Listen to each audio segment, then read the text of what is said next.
UPSC aspirants, मैं हूं मुक़द्दस अब्बासी और आज हम स्टार्ट करने वाले हैं chapter 25 that is chemistry of life.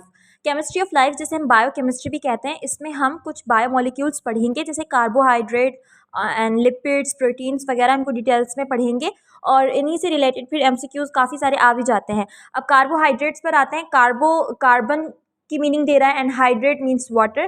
तो ऐसे कंपाउंड्स जिनमें ऑक्सीजन, हाइड्रोजन एंड कार्बन मौजूद हो और ऑक्सीजन एंड हाइड्रोजन उसी रेशियो में मौजूद हो जैसे वाटर के अंदर मौजूद होते हैं, तो ऐसे कंपाउंड्स को कार्बोहाइड्रेट कहते हैं। इनका जनरल फॉर्मूला है CnH2nOn। लेकिन ये जो जनरल फॉर्मूला है और ये जो डेफिनेशन है ये अभी भी एरर के रेटिंग है, क्योंकि ऐसे कंपाउंड्स भी हैं जिनका जनरल फॉर्मूला ये है लेकिन वो अभी भी कार्बोहाइड्रेट नहीं है। जैसे फॉर्मल्डिहाइड का भी जनरल फॉर्मूला यही है, एसिटिक एसिड का भी जनरल फॉर्मूला यही है, but they are not carbohydrates. और कुछ कार्बोहाइड्रेट ऐसे हैं जिनका जनरल फॉर्मूला ये फिट नहीं होता, जैसे कि रैमनोज है। रैमनोज इज अ कार्बोहाइड्रेट लेकिन इसका जनरल फॉर्मूला ये वाला नहीं होता। इसलिए जो कार्बोहाइड्रेट की डेफिनेशन है तो वो ये है कि it includes all polyhydric aldehydes and ketones. इसमें पॉलीहाइड्रिक अल्डिहाइड्स और कीटोन आ जाते हैं, या फिर ऐसे सब्सटेंस जिनकी जब हाइड्रोलाइसिस की जाए तो फिर हमें फिर से क्या मिले, कीटोन या फिर पॉलीहाइड्रिक अल्डिहाइड्स मिले। तो ऐसे कंपाउंड्स को हम कार्बोहाइड्रेट कहते हैं। कार्बोहाइड्रेट को क्लासीफाई किया गया है दो बेसिस पर, एक तो नंबर ऑफ कार्बन की बेस पर, दूसरा टेस्ट की बेस पर। टेस्ट की बेस पर दो कार्बन की क्लासेस हैं कार्बोहाइड्रेट की, एक है शुगर्स, दूसरी है नॉन शुगर्स। शुगर्स में जो भी कार्बोहाइड्रेट्स आते हैं वो स्वीट होते हैं, मीठे होते हैं, क्रिस्टलाइन, वाटर सोल्यूबल होते हैं, और इसके ऑपोजिट होती है नॉन शुगर्स। ठीक, इसकी एग्जांपल्स भी याद कर लें आप, जैसे ग्लूकोज, फ्रक्टोज, शुगर, सुक्रोज, ये सारी क्रिस्टलाइन शुगर्स हैं। और नॉन शुगर्स में स्टार्च एंड सेलुलोज आ जाती है, इनका कोई टेस्ट नहीं होता, ये अमॉर्फस होती हैं और वाटर में इनसोल्यूबल होती हैं। फिर ये जो शुगर्स हैं ये दो हिस्सों में इनको डिवाइड किया गया है। वो जो टॉलेंस रिएजेंट या फिर फैलिंग सॉल्यूशन को रिड्यूस करें उनको हम रिड्यूसिंग शुगर कहेंगे, और वो जो ना कर सकें उनको हम कहेंगे non reducing sugar. Reducing sugars जो होती हैं इनमें फ्री अल्डिहाइड एक कीटोनिक ग्रुप होता है ऑन द एडजेसेंट कार्बन, जबकि ये चीज़ reducing sugar, non reducing sugar में नहीं होती। और रिड्यूसिंग शुगर की एग्जांपल में सारे मोनोसेक्ट्राइड्स आ जाते हैं और सारे ओलिगोसेक्ट्राइड्स भी रिड्यूसिंग शुगर्स में आते हैं, सिवाय एक के, वो है सुक्रोज। और वो सुक्रोज आती है नॉन रिड्यूसिंग शुगर में, यानी सिर्फ एक ओलिगोसेक्ट्राइड है जो कि नॉन रिड्यूसिंग है, बाकी सारे रिड्यूसिंग शुगर्स में आते हैं। और जितने भी पॉलीसेक्ट्राइड्स हैं they are also non reducing sugars. दूसरी जो क्लासिफिकेशन है on the basis of carbon atoms की गई है, या फिर जो है शुगर यूनिट्स की बुनियाद पर की गई है। दैट इज के carbohydrates are divided into three classes, monosaccharide, oligo and पॉलीसेक्ट्राइड्स।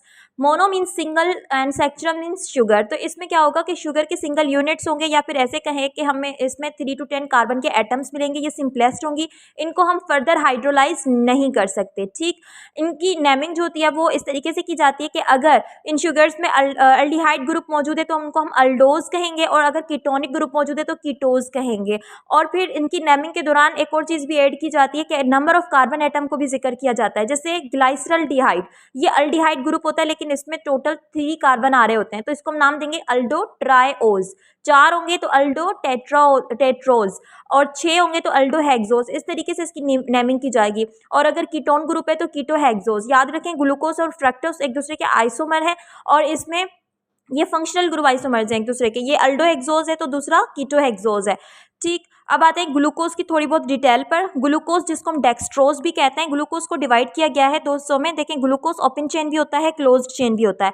Open chain glucose फिर फर्दर डी शुगर भी हो सकती है, एल शुगर भी। डी शुगर यानी जो हाइड्रोक्सिल ग्रुप है अगर राइट साइड पे लगा हुआ है तो फिर ग्लूकोज जो है वो डी शुगर में इंक्लूडेड है, और अगर लेफ्ट साइड पे हाइड्रोक्सिल ग्रुप है तो उसे हम एल शुगर कहेंगे। ठीक, जो डी शुगर है इसमें एक प्रॉपर्टी होती है ग्लूकोज को डेक्सट्रोज उसी प्रॉपर्टी की वजह से कहते हैं। ये जो प्लेन ऑफ पोलराइज्ड लाइट होता है उसको रोटेट करता है टुवर्ड द राइट। इस वजह से इस प्रॉपर्टी को हम कहते हैं डेक्स्ट्रो रोटेटरी, और शुगर को इसी वजह से डेक्सट्रोज कह रहा है।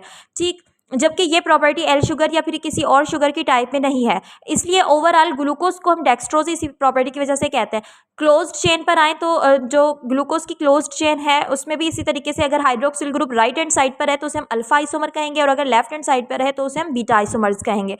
इसकी जो ग्लूकोज की जो क्लोज्ड चेन रिंग से स्ट्रक्चर होती है उन्हें हम कहते हैं पायरानोज स्ट्रक्चर, और वो एक दूसरे में इंटर कन्वर्ट होती रहती हैं। ये अल्फा बीटा आइसोमर एक दूसरे में इंटर कन्वर्ट होते रहते हैं वाया ओपन चेन, तो इसे हम कहते हैं म्यूटा रोटेशन।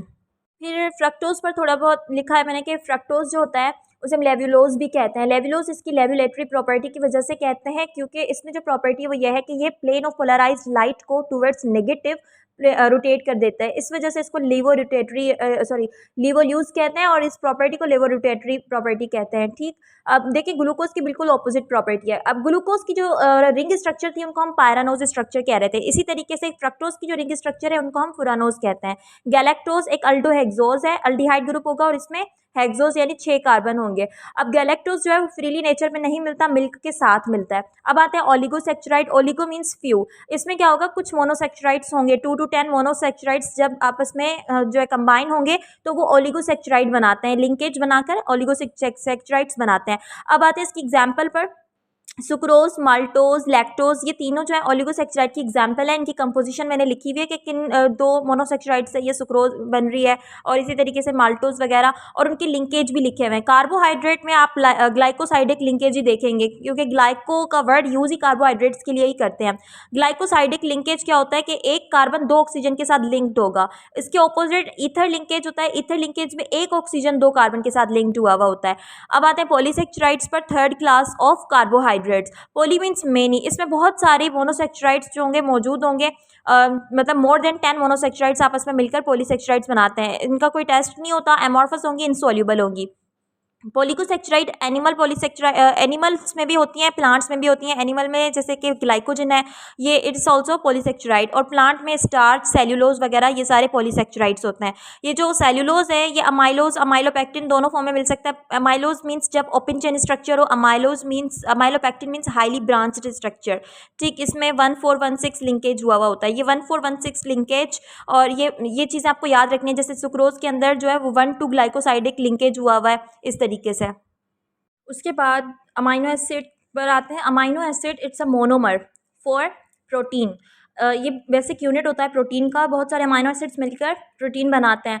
अगर अमाइनो एसिड की स्ट्रक्चर को देखें तो इसमें एक अमाइनो ग्रुप है, दूसरा कार्बोजाइल ग्रुप है, इस वजह से इसको अमाइनो एसिड कह रहे हैं।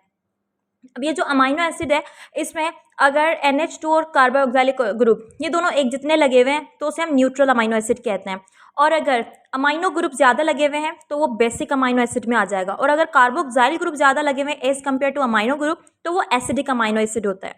ठीक, अमाइनो एसिड में इट्स आयोनिक इन नेचर। ठीक है, जो अमाइनो एसिड है आयोनिक नेचर का होता है लेकिन ओवरऑल न्यूट्रल होता है। ठीक, अगर इसके आयोनिक फॉर्म की बात करें तो इसके आयोनिक फॉर्म को हम ज्वीटर आयन कहते हैं, और ज्वीटर आयन की वजह से ही ये वाटर सोल्यूबल होता है और सॉलिड होता है। उसके अलावा हाई मेल्टिंग पॉइंट होती है अमाइनो एसिड की। अच्छा, अमाइनो एसिड जब आपस में लिंक करते हैं तो वो प्रोटीन बनाते हैं, और वो जो लिंकेज इनके बीच में बनता है that is peptide linkage. Carbohydrate के लिए ग्लाइकोसाइडिक लिंकेज होता है और प्रोटीन के लिए पेप्टाइड लिंकेज होता है। इसमें क्या होगा कि एक प्रोटीन का या एक अमाइनो एसिड का कार्बोजाइल ग्रुप और दूसरी जो अमाइनो एसिड है उसका अमाइनो ग्रुप, इन दोनों के लिंकेज से वाटर रिमूव होगा और जो है पेप्टाइड लिंकेज जिसे हम कहेंगे, और उनके वाटर रिमूवल के बाद वो जो आपस में लिंक हो जाएंगे। इस तरीके से बहुत सारी चेन्स अमाइनो एसिड के आपस में लिंक होकर अब प्रोटीन बनाएंगी। बात है लिपिड्स पर। लिपिड्स जो है उनको सबसे पहले ब्लूर ने डिस्कवर किया था, और they are fat like substances, या फिर फेट होंगे या फिर फेट लाइक सब्सटेंसेज होंगे। इनकी प्रॉपर्टी एक कॉमन होती है कि ये सब के सब जो है ब्लूर्स रिएजेंट में सोल्यूबल होते हैं। Bloor's reagent is the mixture of solvent ether and ethyl alcohol in the ratio of 2:1। ठीक, टाइप्स ऑफ लिपिड्स जो है 3 टाइप्स ऑफ लिपिड्स हैं, सिंपल, कंपाउंड एंड स्टीरॉइड्स। जो इंपॉर्टेंट है वो सिंपल लिपिड्स हैं। सिंपल लिपिड्स में ऑयल्स, फैट्स एंड वैक्सेस आ जाती हैं, तो ये ज़्यादा इंपॉर्टेंट टॉपिक होगा। अब ऑयल एंड फैट्स वगैरह जो है ये ट्राई एस्टर ऑफ ग्लाइसरॉल होते हैं विद फैटी एसिड, इस वजह से इनको हम ट्राई ग्लाइसराइड या ट्राई असाइल ग्लाइसरॉल कहते हैं। ये जो फैटी एसिड्स होते हैं कुछ इसेंशियल फैटी एसिड्स होते हैं जो कि बॉडी सिंथेसाइज नहीं करती। इसी तरीके से कुछ अमाइनो एसिड भी इसेंशियल होते हैं जिनको बॉडी सिंथेसाइज नहीं करती, तो उन्हें हम इसेंशियल अमाइनो एसिड या फिर फैटी एसिड है तो इसेंशियल फैटी एसिड कहते हैं। इनको बॉडी सिंथेसाइज नहीं करती। अब ये जो 3 फैटी एसिड हैं जो कि इसेंशियल है that are linolenic and arachidonic acid. ये तीनों नाम आप याद कर लें। ठीक, और अगर अमाइनो एसिड की बात करें तो valine, isoleucine, phenyl alanine and leucine, tryptophan, lysine and threonine, methionine, arginine and histidine. ये 10 अमाइनो एसिड्स हैं जो कि बॉडी सिंथेसाइज नहीं करती और इनको हम इसेंशियल अमाइनो एसिड्स कहते हैं। फंक्शंस ऑफ फैटी एसिड्स को देख लीजिएगा थोड़ा बहुत यहाँ से। अब आते हैं ऑयल्स एंड फैट्स के डिफरेंसेस पर। ऑयल्स जो होते हैं वो अनसेचुरेटेड फैटी एसिड्स हैं, जबकि फैट जो है वो सेचुरेटेड फैटी एसिड है। बस यही फ़र्क है इनका ज़्यादा, यानी फिजिकल स्टेट का फ़र्क है, केमिकल डिफरेंस कोई भी नहीं आता इसमें।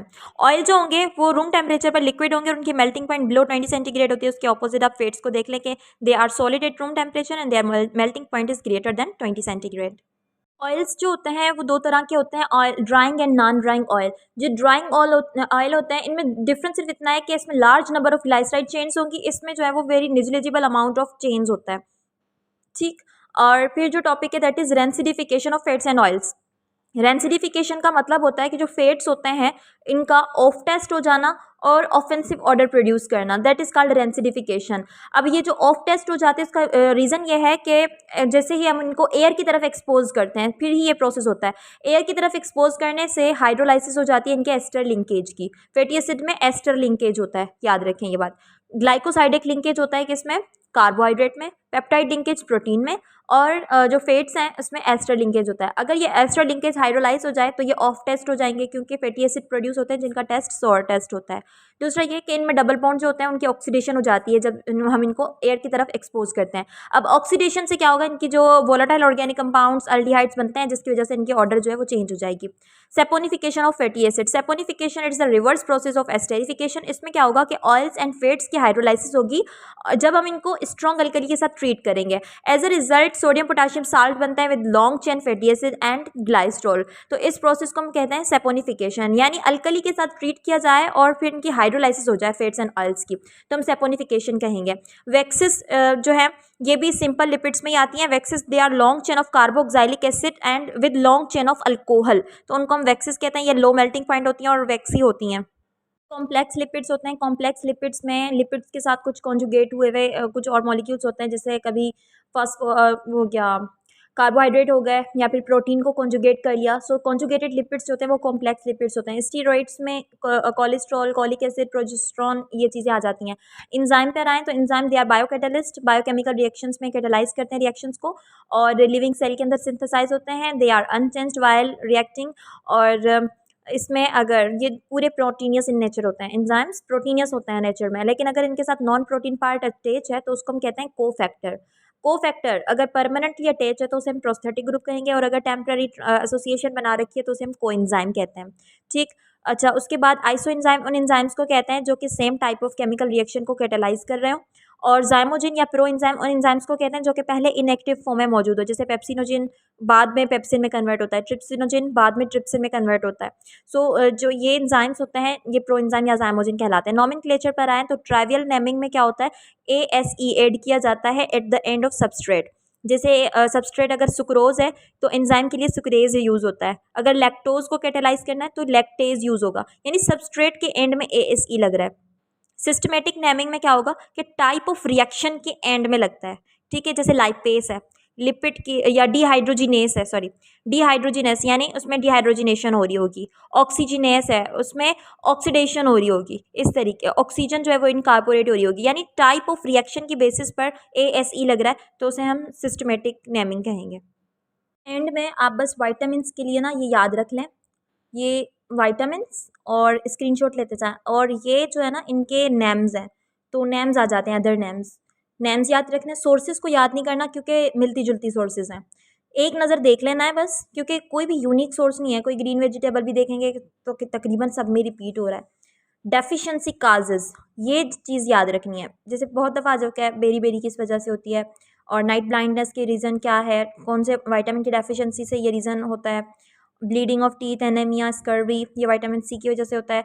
तो ये जो बीमारियां लिखी हुई है ना, ये याद रख लें कि ये डेफिशिएंसी की वजह से होती हैं। ठीक है, यहाँ से स्क्रीनशॉट ले लें इस तरीके से।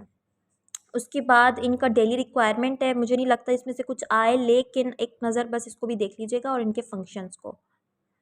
दीज आर फंक्शंस, बस एक नज़र देख लेना है। ओके, यहाँ पर ये चैप्टर कंप्लीट हुआ। थैंक यू सो मच, अल्लाह हाफिज़।